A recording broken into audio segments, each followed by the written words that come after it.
Hello दोस्तों, नमस्ते, प्रणाम। मैं घूंघट वाली 960 अपने यूट्यूब चैनल में आप सभी का स्वागत करती हूँ। तो दोस्तों, आज मैं लेकर आई हूँ बहुत ही प्यारा सा एक चुटकुला लाचारी गीत। गीत को पूरा सुनिएगा दोस्तों। गीत कैसे लगे कमेंट में ज़रूर बताइएगा। रोज बेचई जाए तरकारी है कोई रिनिया बेचारी।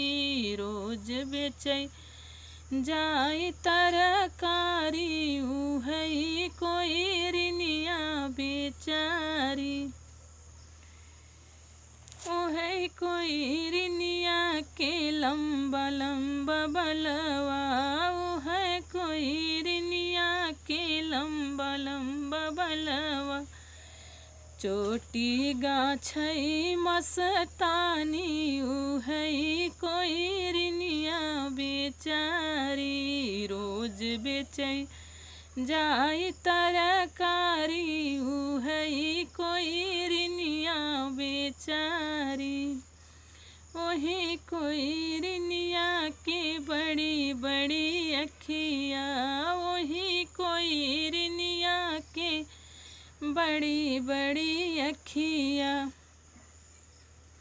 मार ले जैसे कटारी है कोई रिनिया बेचारी।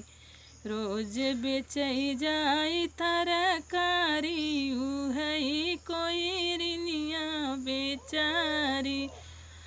वही कोई रिनिया के पतली कमरिया।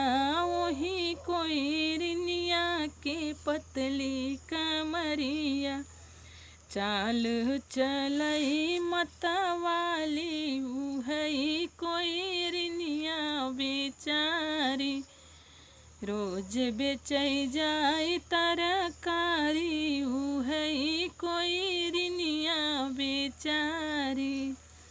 तो दोस्तों, था मेरा प्यारा सा एक लाचारी गीत। कैसी लगी गीत कमेंट में ज़रूर बताइएगा दोस्तों। फिर मिलूँ कोई अगली नेक्स्ट वीडियो में अच्छी गीत के साथ। तब तक के लिए नमस्ते, प्रणाम।